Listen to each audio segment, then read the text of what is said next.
So thanks for inviting me this weekend, Sue. Yeah, thank you for coming. And can you tell us a little bit about what you've been doing this weekend? Well, I've come up to give a bit of TLC to this labyrinth that has been here for, I think, 20 years. I made the labyrinth on a retreat with Kamala Sheila, although it wasn't actually part of the retreat at all. The retreat was an intensive meditation retreat, but I found myself coming down to the loch shore and gathering stones and laying them out on the grass in the pattern of a labyrinth. I don't know quite why I started doing it, and then once I'd got into it, I really wondered why I was doing it, because I didn't think I had enough time to do it. As I was picking up stones from nearby and then running out of stones and having to go further and further afield. But at the end of the week, I just managed to lay it all out.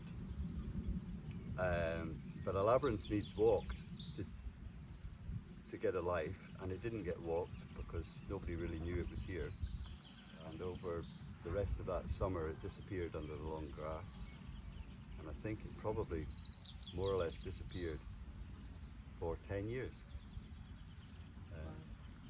And then there was a heavy winter when it was under snow for about 3 months, which suppressed the grass. The sheep then from locally broke in and started to graze round about, and the labyrinth miraculously reappeared. So I think for the last few years it probably has had a little bit of walking and a little bit of interest. You've obviously taken an interest, which is lovely, and you asked me to come and see if it needed anything done. So we've had a good weekend of bringing it back to life, I think. So Very much so. Can you, and thank you, it's been a joy to do this with you. Can you say something about labyrinths? well, my understanding is they're one of the oldest human symbols. Some people say they're about 4,000 years old, but there's examples found in Scandinavia, Australia, Mexico, Scotland,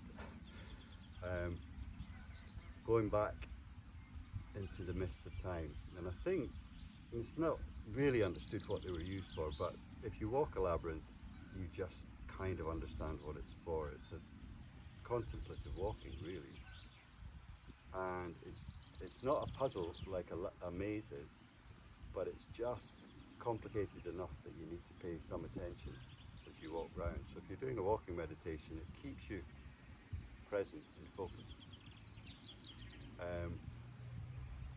They are sometimes used intentionally. People will walk a labyrinth to reflect on a specific problem or issue, or people walk them to set an aspiration and kind of let that aspiration bed in. But for me, if a labyrinth is in a lovely location, in a place that has a kind of spiritual vibe, that doesn't sound great, does it? But somewhere like Dhanakosa, where there's a kind of atmosphere already, then this hopefully can add something to that.